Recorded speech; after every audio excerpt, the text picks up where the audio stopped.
그런 식으로 감성을 살리고 자연주의, 성분 그런 쪽으로 살리면 저는 개인적으로는 가능성이 있다. 충분히 그렇게 영업하고 있는 업체도 있다. 추천 유튜브가 있나요? 소련 여자 나다. 안녕하세요. 안녕하세요, 쭝골리입니다. 에디입니다. 네,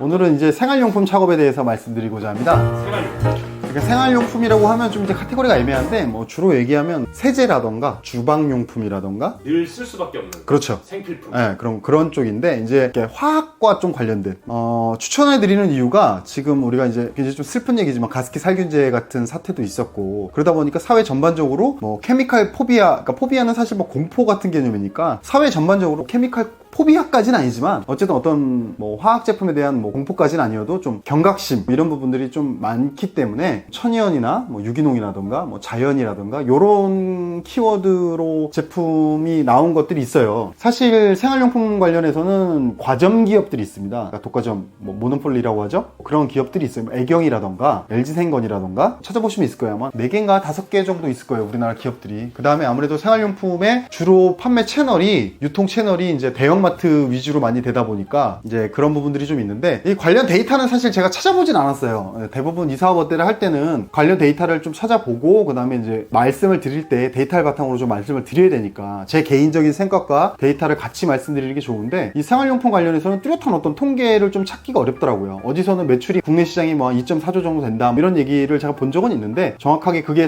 그 카테고리 안에 어디까지 포함되어 있는지 알 수가 없으니까, 예를 들어서 치약이나 뭐 비누나 헤어까지 포함이 인지 아닌지 제가 그것까지를 알 수가 없기 때문에, 어쨌든 제가 오늘 말씀드리는 그 생활용품이라고 하면 세제, 뭐 주방용품, 뭐 욕실용품 이런 부분에 어떤 청소용품, 뭐 예를 들어서 3M의 뭐 스카치브라이트 같은 그런 청소용품 일부까지 좀 집을 관리하는 데 필요한 그런 용품들을 말씀드리는 건데, 일단 그런 용품을 이제 과정기업이 아닌 듣보잡 브랜드가 만들어서 팔 수 있냐 이런 질문을 하실 확률이 높아요. 근데 이미 좀 잘 하고 있는 업체들이 있습니다. 정확한 매출까지는 제가 알 수는 없는데, 네이버 키워드 조회수나 리뷰 같은 거 보면 꽤 리뷰도 많이 달리고 조회수도 꽤 많이 나오고 그런 기업들이 있고, 일단 전체적으로 컨셉은 대부분 다 그런 컨셉이에요. 다 자연, 뭐 천연, 유기농 다 이런 컨셉이거든요. 말 그대로 그 케미컬 포비아를 좀 피하기 위한 그런 식이고, 오히려 중소 브랜드의 제품의 가격이 대기업 브랜드보다 훨씬 비쌉니다. 3배, 4배까지 비싼 그런 것들도 있어요. 과연 팔리냐 이런 되물음을 하실 수 있는데, 어쨌든 이쪽 시장이 유망한 거는 저는 이제 2가지 정도 이유를 보거든요. 그 2가지 이유는 뭐냐면, 브랜드 밸류 측면에서, 브랜드 밸류가, 그러니까 예를 들어서 어떤 그 천연이나 자연, 뭐 유기농 이런 컨셉으로 우리가 컨셉을 잡았을 때, 이거는 비싸더라도 내가 확실히 얘네 걸 써보니까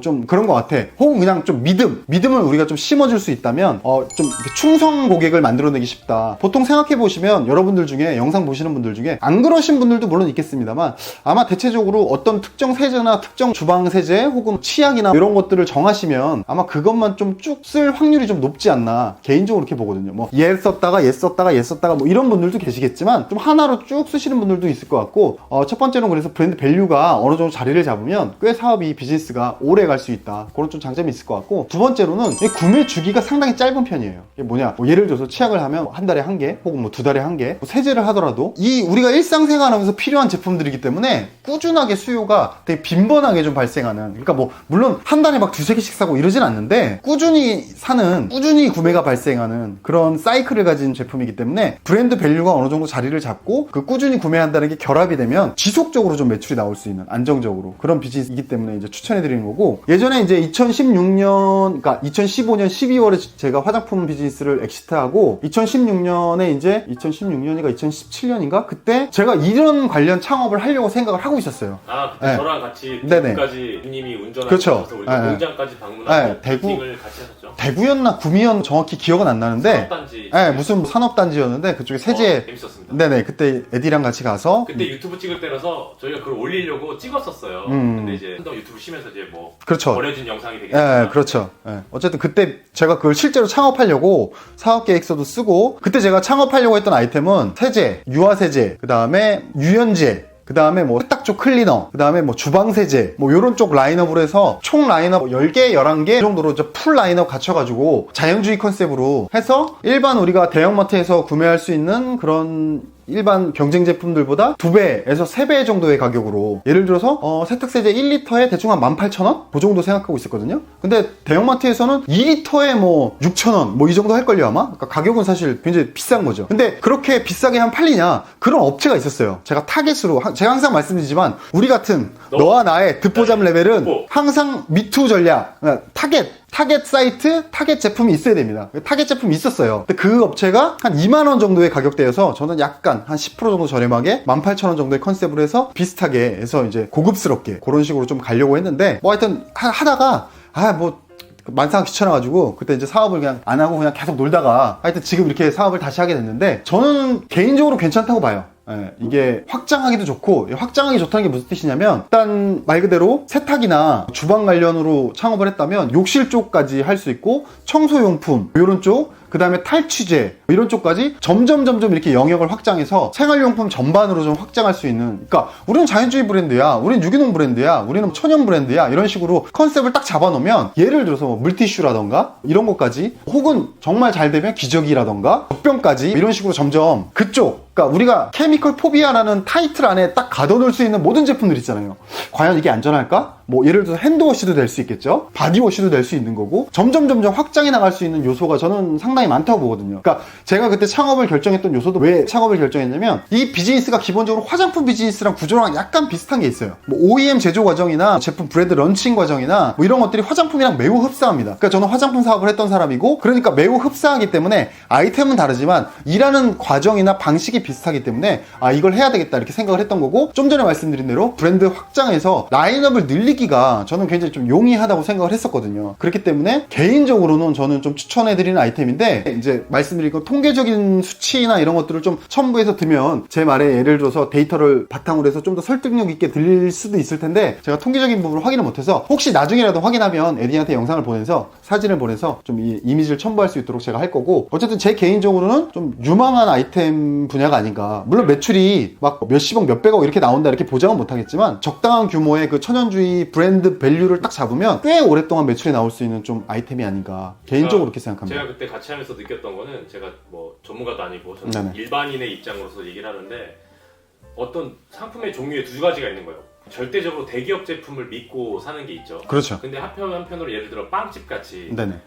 저희가 프랜차이즈 빵집은 뭐 일반적으로 가긴 가지만, 뭐 특별한 날, 뭐 특별할 땐 뭔가 동네에서 좀 더 고급진 뭔가 단독점, 네네. 핸드메이드적인 이런 데를 또 선호하는 빵에 대한 그렇더라고요. 뭐 그럴 수 있겠죠. 어느 빵집이 네네. 유명하면 뭐 그런 것처럼 그 세제나 그 부분에 대해서는 확실히 한국에서 그런 일반적인 마트에서 사는 거 이외에 네네. 고급적인, 더 고급, 근데 그 고급이라고 저희가 OEM을 한다고 해서 그 공장도 그냥 일반적인 공장이 아니거든요. 제대로 된 좋은 원료를 써서 비싸게 만드는 공장에서 만들고 그렇죠. 한다면 네네. 그 시장이 가능성이 있겠다 싶어서 한창 저희가 같이 진행을 했었죠. 네.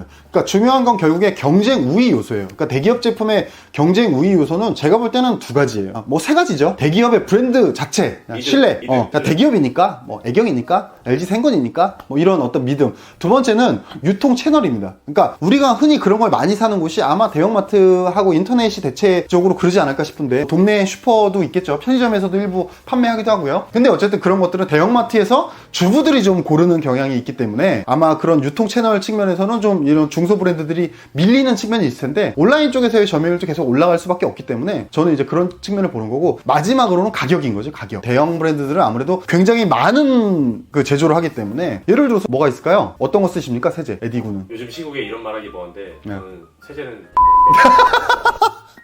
수장을 워낙 여러분 자주 하니까 내국노 씨. 향이 되게 달라서 썼는데 이제 안 쓰겠어요. 어디 거 쓸까요? 저는 그 쓰거든요. 저도 아니 2차례 전 아니 근데 그게 되게 프리미엄이나 이런 게 아니야. 그러니까 국내 대기업이랑 가격 차이가 별로 안 나. 네. 그러니까 어쨌든 국내 대기업 제가 갑자기 갑분싸 내버렸는데, 하여튼 예를 들어서 LG 생건의 예를 들어 세제가 2리터에 6,000원이다 그러면 그쪽에서 제조를 한 번에 할 때 몇 개를 제조할 거예요? 최소한 제가 볼 때 막 10만 개 단위로 막 이렇게 제조를 할 거예요. 그러면 이렇게 케이스부터 시작해서 그 안에 내용물도 그렇고 10만 개 단위로 막 이렇게 제조를 하면 굉장히 저가의 제품 원료를 구매하게 될 수 있게 되는 거죠. 근데 저희는 그렇게 제조를 못 하잖아요. 기껏 해봐야 예를 들어서 정말 많이 제조하면 5,000개, 뭐 적게 제조하면 2, 3,000개. 저희가 그때 에디랑 갔을 때 미니멈 한 2,000개 정도 말했던 걸로 제가 기억하거든요. 그러니까 2,000개라고 하면 사실 이제 그 바잉 파워가 없기 때문에 이게 소매 가격은 좀 비싸질 수밖에 없는데, 대신에 이제 경쟁 우위를 아까 얘기했지만 대기업에 비해서 우리는 천연 뭐 이런 쪽으로 경쟁 우위를 확보해서 확실히 경쟁 우위 확보할 요소를 찾아야 돼요. 그거를 이 상세 페이지 관련한 그 영상도 저희가 업데이트 해드리면 그 안에도 내용이 있지만, 어떤 그 특허 성분이라던가 이 성분이 왜 특별한가, 기존 세제와 왜 다른가, 예를 들어서 기존 주방 세제는 뭐인데 우리는 뭐다, 뭐 이런 식으로, 이건 과일도 씻을 수 있다, 뭐 이런 식으로 뭔가 그 경쟁 우위 요소를 확보해서 보통 원료, 성분 이런 특징으로 어떤 뭐 파라벤이나 이런 성분이 없다, 뭐 이런 식으로 확실히 그런 경쟁 우위를 확보할 수 있는 OEM 제품을 만들 수 있는가를 생각해보고 업체와 미팅을 통해서 그런 경쟁 우위를 확보한 다음에 뭐 예를 들어서 특허 자료가 있다던가 뭐 그런 걸 첨부할 수 있거든요. 그러니까 내가 아니라 이건 제조업체의 특허 자료인데 이렇게 붙여주면 허위 과대 광고에도 걸리지 않아요. 그 사실이니까. 거짓말을 하면 당연히 걸리겠지만 사실대로 하면 안 걸리거든요. 빵집들도 그래서 그 동네 빵집들이 또 유명한 데리 또 뭐 우리 밀 쓴다든지 뭐 유럽산 밀, 미국 밀 안 쓰고 그럴 수 있겠죠. 그런 걸 강조하는 거랑 비슷한. 저희 동네에도 좀 유명한 동네 빵집이 있는데, 거기는 이제 유명한 이유가 뭐냐면 프랑스의 제빵 학교를 나왔다고 거기서 일하는 분이 4분인데 그 졸업장을 다 이렇게 해놨어. 근데 내가 그게 사실인지는 모르잖아, 사실. 사실이겠죠. 그러니까 그러면 누군가는 보고 이 사람 프랑스 제빵학교 나온 사람이구나. 그게 경쟁 우위가 될 수 있는 요소잖아요. 빵을 먹었는데 맛있고 비주얼이 괜찮고 인테리어가 괜찮은데 그것까지 있으면 이렇게 되는 것처럼 우리 제품도 이제 뭐 가격 측면에서 그런 부분이 있겠지만 확실히 이 성분이나 그 다음에 상세 페이지의 감성적인 측면, 그러니까 대형마트에 있는 대기업 제품들은 사실 감성적인 측면이 좀 부족하잖아. 그냥 가격이랑 브랜드 밸류로 좀 승부하는 거지. 근데 우리는 제가 상세 페이지에서 말씀드렸던 영상에서 했던 것처럼 지친 나를 위해서 프리미엄 세제, 이 뭔 개소리야! 이런 식으로 감성을 살리고 자연주의, 성분 그런 쪽으로 살리면 저는 개인적으로는 가능성이 있다. 충분히 그렇게 영업하고 있는 업체도 있다. 관심 있는 분들 서칭해보시면 아마 어떤 업체를 말하는지 알 수 있으실 겁니다. 오늘 추천하는 이사업 어때? 생활용품, 이전에 뭐가 있었죠? 건강기능식품, 패션. 이미 3번째, 다음에 4번째 이사업 어때? 아이템으로 찾아뵙겠습니다. 감사합니다. 여러분 안녕.